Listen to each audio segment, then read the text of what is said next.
Hello and welcome to the MVoices Podcast. My name is Shirat Namayanja and I am the host for today, and I am the Her Voice Man Ambassador for Uganda.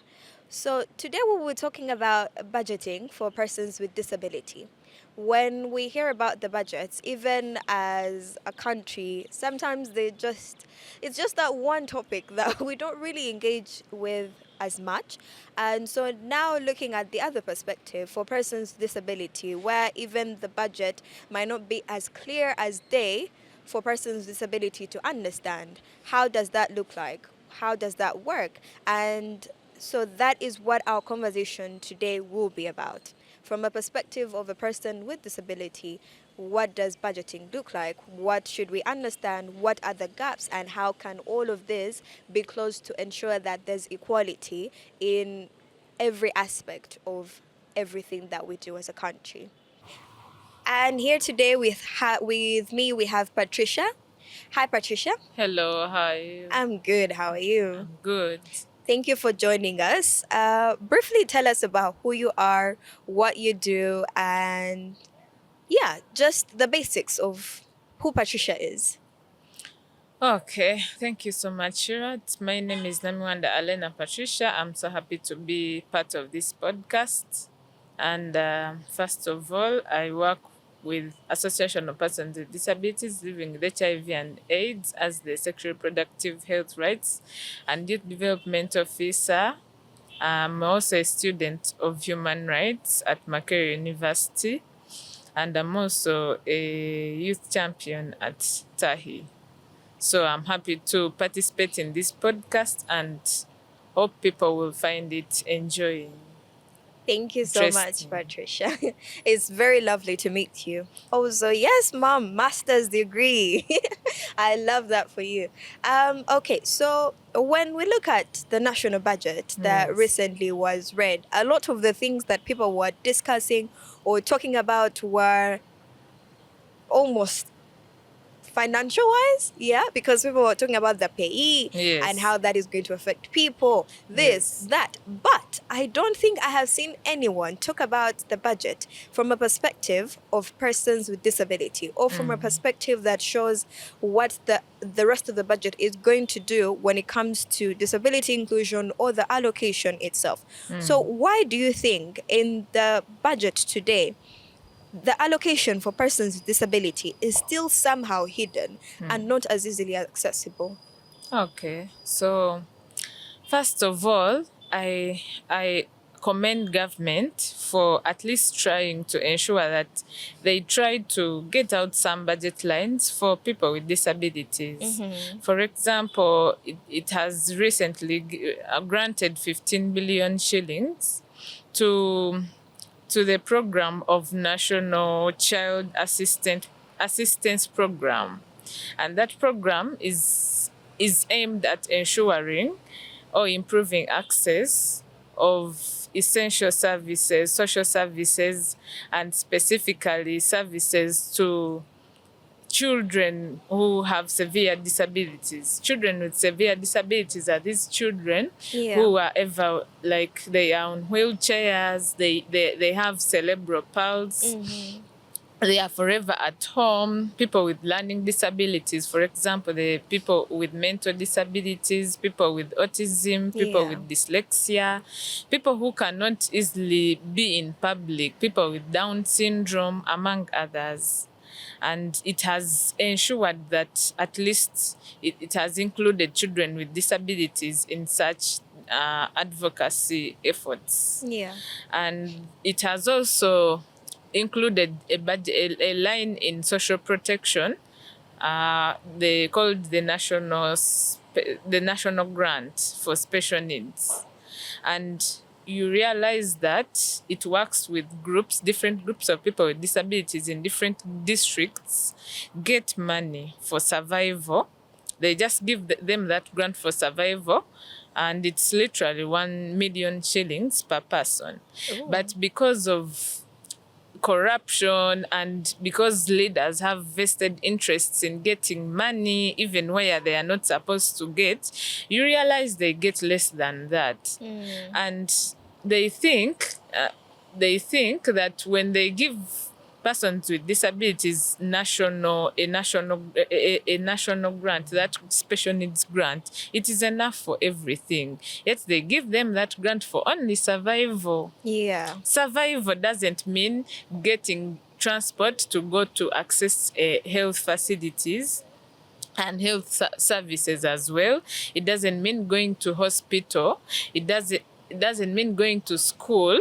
It can't even buy assistive devices for such people. Yes. So I just commend them for that, and I appreciate that fact. Social protection is so large to the extent that it even includes this money for parish development model, emyoga, women empowerment, youth empowerment funds, among others. And it is stipulated that 10%, even grow funds, and it is stipulated that 10%, for example, of PDM funds are supposed to be allocated for persons with disabilities. Yes. But if you're to look down into the grassroots level, that is not what is happening. So back to the question, after commending government, the budget lines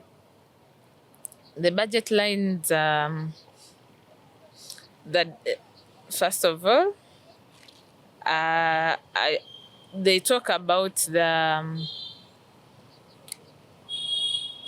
Could you first pardon the question?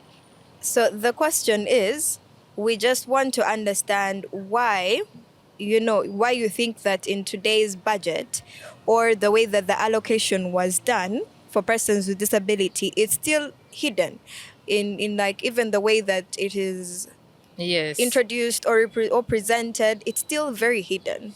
Yes. So, yeah, realize that the financial year 2026 and 2027 is 84.3 trillion, and it was passed by Parliament on 24th April 2026.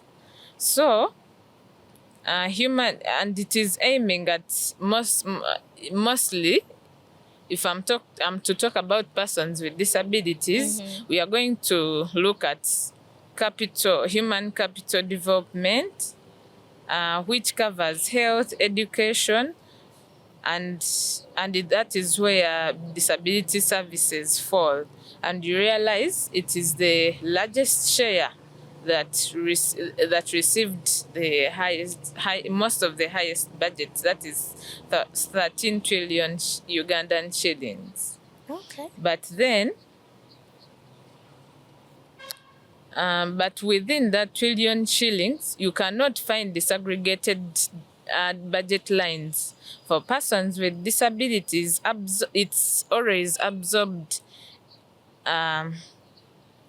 especially in the social protection, just like I've said. And then it is just taken into as a whole. For example, for education, they gave 6.6 trillion shillings for education. Yes. And 5.5 for health.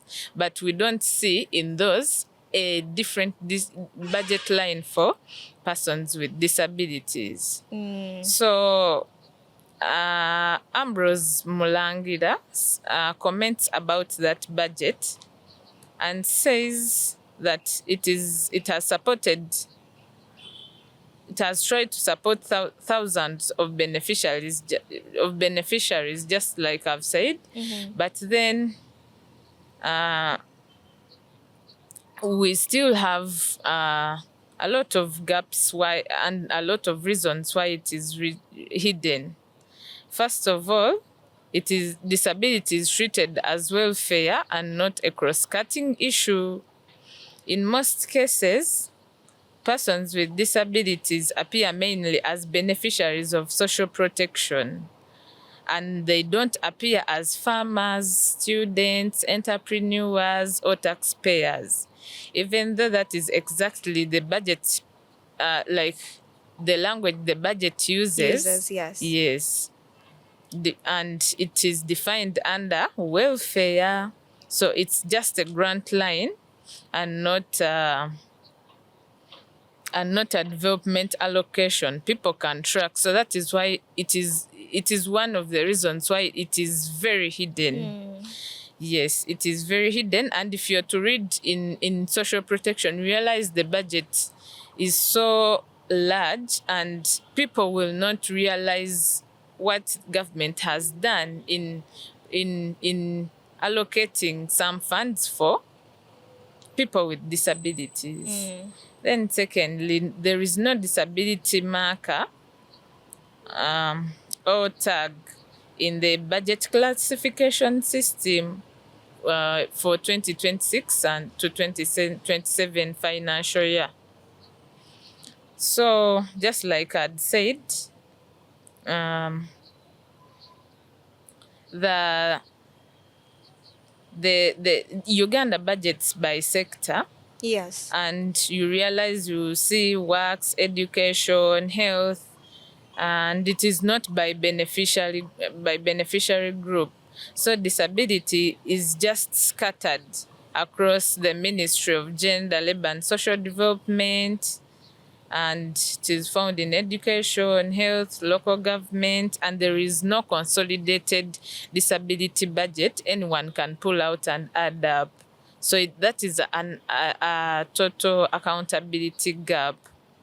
And it is not just political will. You realize politicians don't have anything they can do to the budget.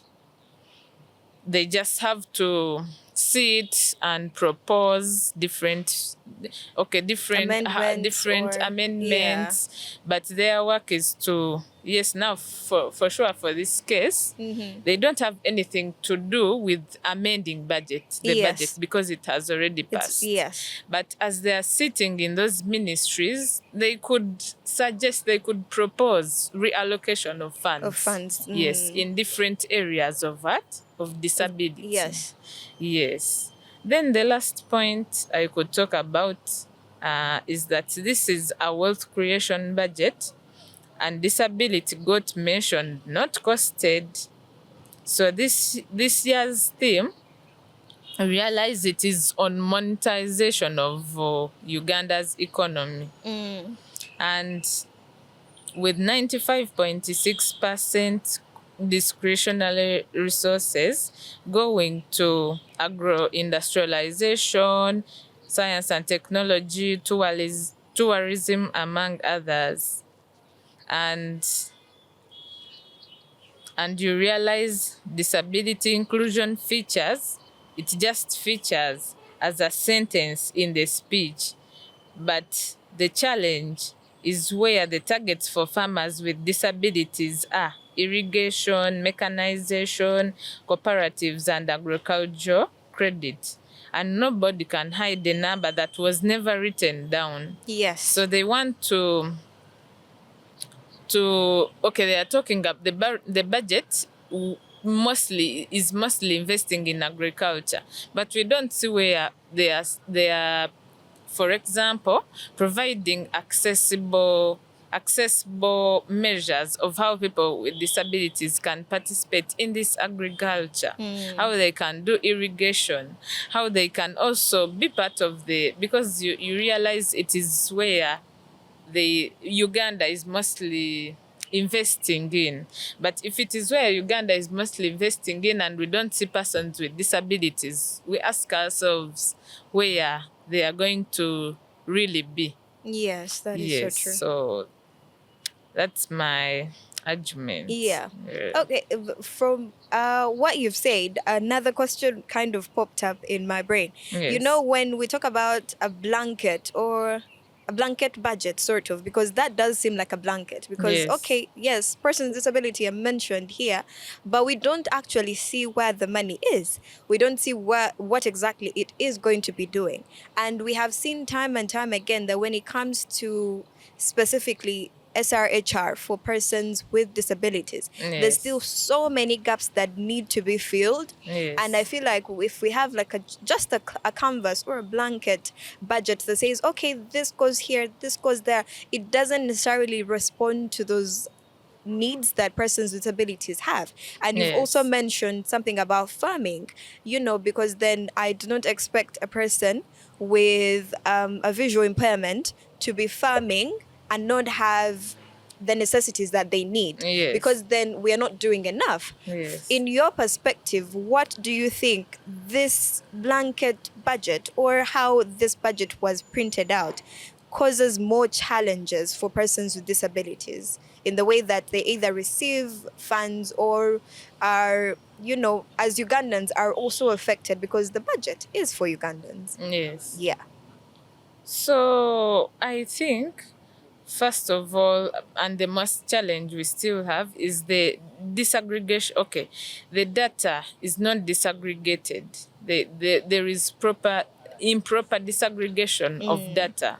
And in most cases, when there is improper disaggregation of data, even resources are rarely allocated. They are allocated wrongly, especially to a wrong number. That is That true, is yes. why you realize in the census, that when the 2024 population census that took place, they they they they got less number of persons with disabilities. Just imagine it dropped to 3M. And Oh, every day people get accidents. Every day yes. parents give birth to children who with mental impairment, learning disabilities, visual impairment, among others. Yes. So there is no way they could budget for it was advocated for by the MPs of people with disabilities, and they came out to a percentage of 13.2%, the real percentage. But of which you still realize most people with disabilities didn't participate, Yes, that because is they are true. always locked in rooms. They are always at their homes, like in the bedrooms, not even in the sitting rooms, but in the bedrooms, of which a person taking census will not go to someone's bedroom. Yeah, and they don't usually even ask if there's Yes. someone in the bedroom. They don't. They even don't, if they ask the parent, for example, a mother, how many people do you have? Children. They will say, if they have 5 plus a person with a disability, they will say, I have 4. Four. Yes. So that is why it is still a challenge with budgeting because they don't have that data. And worst of it all, yes, the data is not there, but still it is persons with disabilities are in different groups, age brackets. For example, you will not see, yes, I commend government. It has at least tried to allocate some funds for children, but they are young people. Children, for Yes. example, from 18, because the constitution says children in Uganda are under 18. So from 18, for example, to 35, we don't have that allocation. So and we also see the elderly people with disabilities. The elderly is there for the elderly, and it is still in the social protection. But we still don't see elderly people with disabilities. Then there is also women with disabilities. Then there is also refugees with disabilities. So if they don't get that disaggregated data, they will still find challenges with budgeting for them, because the budget will never be Enough. enough. Yes. Yes. Yeah, because that is kind of like budgeting for a household, and Yes. you remove half of the people that are in the household, so now you're only budgeting for one half. And then Yes. that later does cause so many problems, because now you can't cater to everyone. You just have to pick and choose who you can cater to. That does make a lot of sense. So Yes. with the limited resources that we already have as a country, what are the two priorities you think the government should focus on, or should have focused on, when it comes to financing services for persons with disabilities? Okay. So one of the priorities, I would think, for example, with the 84 trillion shillings allocated in the budget, I would think one of the priorities would be health. Realize health yes, it is 55 trillion shillings, but there are still challenges in finding sign language interpreters in each and every health facility. Yes. I commend government for at least ensuring that sign language interpreters are in the health structure for a health center falls. But when you talk to different district health officers, they tell you that those people are there, they are supposed to be there, and they are there in that health structure, but they are not But paid. Their funds are yes. not there, so there is no way those people will come and provide services to such Be people. physically there when they're not being paid. Yes. Yes. So this literally leads to loss of lives for many people with disabilities. For example, people with hearing impairments. Because now you imagine someone with the hearing impairment is in a state of going to deliver, but they Yeah. cannot communicate with the midwife. So there is no way they will tell them push. There is no way they will tell them to maybe invest, maybe put in more energy and work. Yeah. You know, that tiresome journey towards Even if giving it's hard birth. for her, she won't be able to tell them that, you know Yes. what, I think this is not working. Let's go for cesarean. Yeah. So you realize many mothers with hearing impairment have lost their children, and they have also lost their lives, which Uganda has to really look into. The government has to look into that. At least then they would also provide assistive devices. Still in the health sector, assistive devices are needed everywhere. But if I'm talking about health, they are supposed to also be included in the health sector.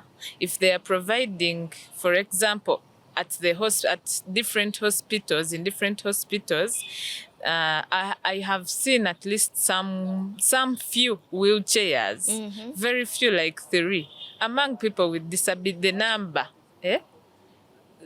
compared to the number To of the people number with of people, disabilities yes. who go to such hospitals, for example, in Masaka. I've seen there are some few, but they are not enough. So you realize if a person with a physical impairment goes and doesn't have a wheelchair, he or she is literally going to be lifted, which means, okay, it Yes. makes them lose their dignity as people. And that is one of the reasons why they do not come to access health services, because they don't want to be lifted there and, okay, every now and then. Imagine a woman who is pregnant being lifted to go to the delivery Delivery bed room, because they yes. don't have wheelchairs. It demeans their dignity, their personhood. Literally, you cannot even feel like you want to be lifted unless you're unconscious. Yeah, yes, that I totally get. Even sometimes when you interact with just persons with disabilities at certain hospitals, then you see that there's only stairs, and where there isn't stairs, there's a ramp, but the ramp looks funny. Yeah. So you feel like even the person helping push them up the ramp is using a lot of energy because the ramp is built in a very bad way. Yeah. So that doesn't, it doesn't cater for the person's needs. Instead, now it makes them feel like a liability. Yes. Because now, okay, now I'm inconveniencing people to carry me. Now, isn't this embarrassing? I feel like now I don't need to come here anymore. Yeah, I totally understand why those two would be talked. Because also, going back to your first point about sign language interpreters being available even in hospitals, sometimes you find that we were talking about this, I think, last week. Yes. And someone shared with me that they were in a foreign country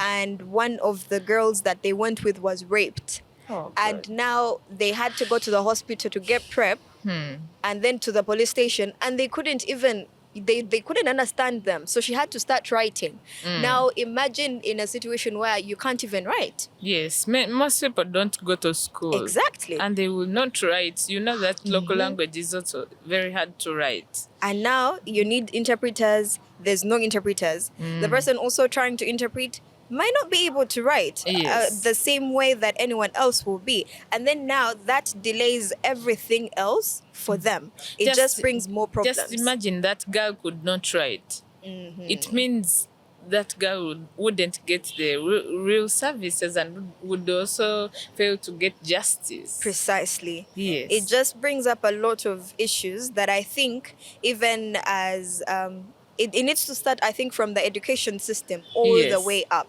Because Yes. if from the education system we know that there are sign language interpretation classes, because at some point you will find that there's so much to do and there's only one person doing interpretation, Yeah. and then there's like 6 clients that need interpretation, and this Yes. person is just there by themselves. I think the curriculum is supposed to integrate disability inclusion classes. Yes. In that curriculum, they are trying to develop right from primary up to university level.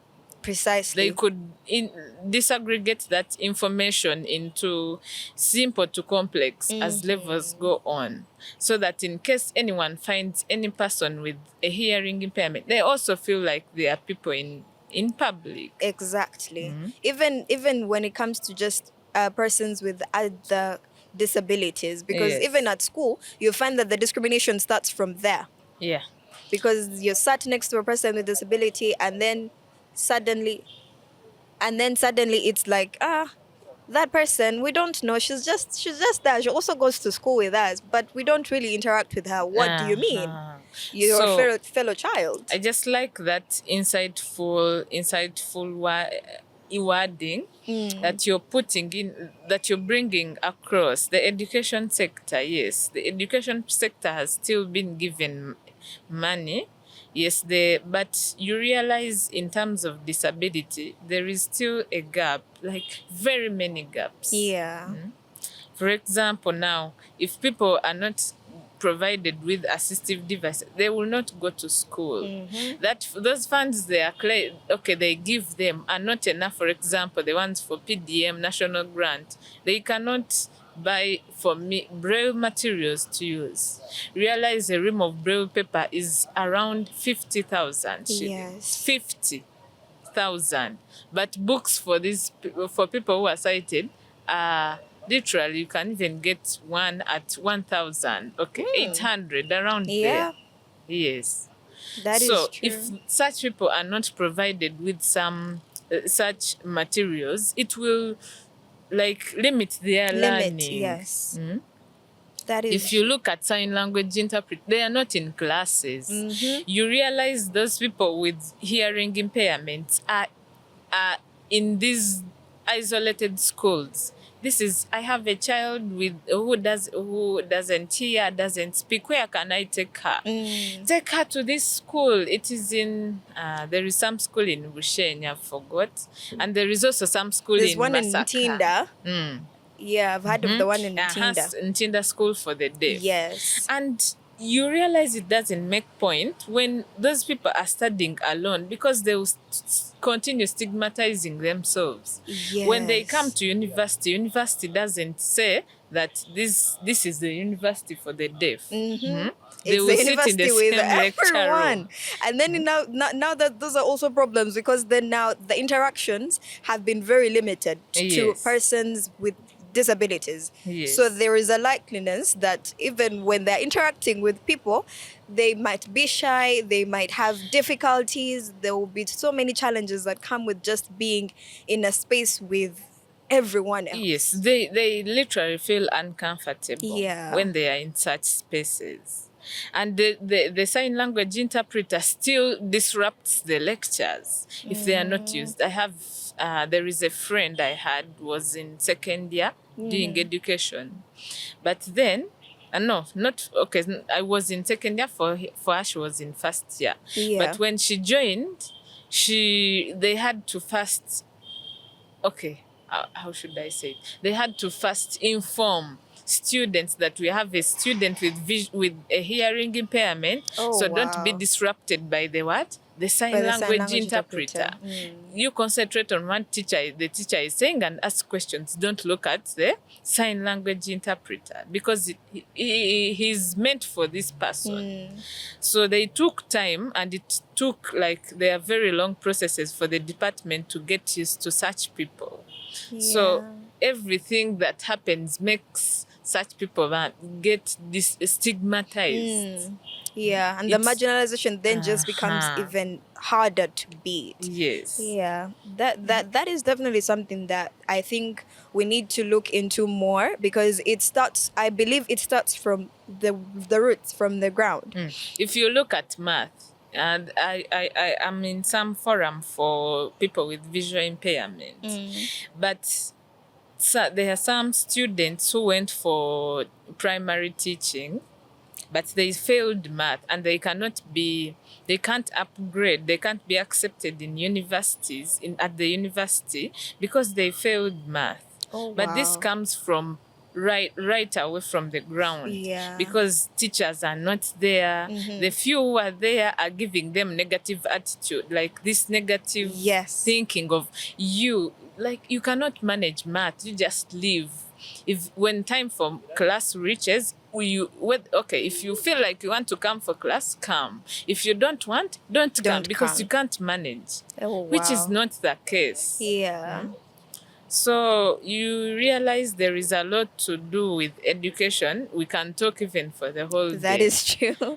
That is so true. Yeah. I think it comes initially from just realizing what our gaps are and how we can fill them. Yes. Can you briefly take me through what the biggest excuses you have had or you hear from politicians when they are talking about there isn't enough money for disability inclusion? That you've mostly had either this year or the previous years. Just what does that look like for you? Okay, there are literally very many excuses people give. Wow. Very many. Yeah. And one of the excuses is that there isn't enough money and bigger priorities come first. So this always surfaces against where there are very many, money is found, money in most cases is found for other priorities. So 496 billion for AFCON, in that budget. Yeah. 100 billion for cattle compensation in northern Uganda. 20 billion for ambulances. The same ambulances caught up in traffic the whole time. Yes. And they're expensive. Yes. So the excuses they are not about scarcity, but you realize it's about ordering of priorities and putting at least people with disabilities as one of the priorities. But to them, it is kind of low in that order, despite the law saying otherwise. That is true. Yes. So when you're reading that budget, you realize there are some funds. Okay, now AFCON, for example. When I think about AFCON, I even feel like, I'm not demeaning like the country, but it really needs a lot of, even more than what they have budgeted for. Yeah. If you're to realize.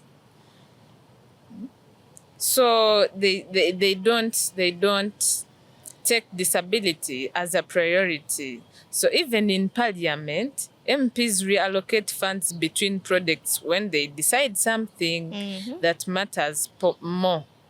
And for example, they have discussions on rechanneling some sugar funds to health. And education, which proves that reallocation is possible when political will exists. Yes.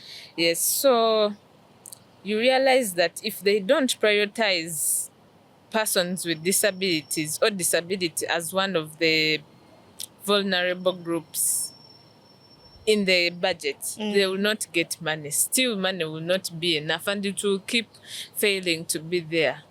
And you realize that this has been, at least civil society organizations have tried to lobby for funds, but the signing of the Sovereignty Act has Yes. brought, like, it has made everything a mess. Yeah. You A really lot ask yourself where harder. the future is going. Most civil society organizations have been lobbying for funds in outside countries, Yes. writing proposals here and there to ensure that people with disabilities at least they don't get enough, but they try. But you realize if they have now limited money coming inside the country, now people with disabilities will suffer more because money is literally not enough. Yes. That is true. Yeah, so it really puts at stake. You think about very many things, and you think about what to do for people with disabilities. I think we shall resort to local fundraising. Well, to be fair, that doesn't seem like a plausible option for us to take. But I mean, we shall try. So as we close up our conversation, Patricia, what would you like our viewer to take away from the conversation that we have had here today? Okay, let me first conclude with these Oh yes, excuses. sorry. Yes. So there is these excuses that we already have the law and the structures, so it is already covered. Yes, the 1995 Constitution gives persons with disabilities priority. It is in Article 35. Yeah, where people with disabilities are free to access each and every service, reasonable accommodation, among others. We still have the Disability Act of 2020. It is there. Yes. With different sections that work for people with disabilities, that ensure that people with disabilities are equally enjoying rights just like other people. But you realize that when laws are there and they are not put in practice, it is just... They're just words. They are just words. They are just on paper. We just end at saying Article 35 of the 1995 Constitution. So it still doesn't work, but they still give it as an excuse that, the laws are there. But if they don't put it in practice, it still remains an excuse. Yes. Then another excuse is that these politicians, every now and then when they are campaigning, they say, yes, we have helped persons with disabilities. Look at the grant. Just like I've said, look at PDM. Those people have got PDM, but PDM is 1M. What can 1 million shillings do to you? Exactly. And So in this economy. Yes. So they still use it as an excuse. And lastly is that we don't have reliable numbers, so we can't plan precisely. Yeah, this is the problem we have been talking about, of the problem of lacking disaggregated data. For example, people with HIV will not be given, like people with disabilities living with HIV will not be planned for if they do not know the data that is there. Yes. So such excuses limit enjoyment, first of all, of rights of people with disabilities. Secondly, they slow the pace at which people with disabilities are supposed to fully realize their being, let me say like that. So what I would say to the audience is that inclusion just doesn't end at speaking.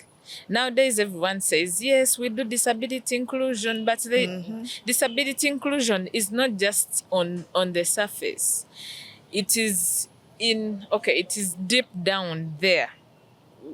where people are supposed to realize what is in disability inclusion, what do we have to do to ensure that people with disabilities are included, with to the for example the MPs representing people with disabilities. Yes. The budget right now cannot be changed, but at least try hard to ensure that that you propose reallocation of funds to fit people with disabilities. I know you can't do it alone, but you can work with civil society organizations and different disability inclusion advocates that are in Uganda to ensure that this budget is equal for all. Thank Thank you you. so much. Thank you so much, Patricia. I have loved exploring this whole conversation. And like you've said, we can stay here the whole day talking about most of the challenges that come with not being inclusive enough with persons with disabilities and just saying it as a word and not actually putting the actions into what we say. It's almost like having a law that is just put on paper and it is not functional whatsoever. That Yeah. means you're not really doing anything. Yeah. So thank you so much for joining us today.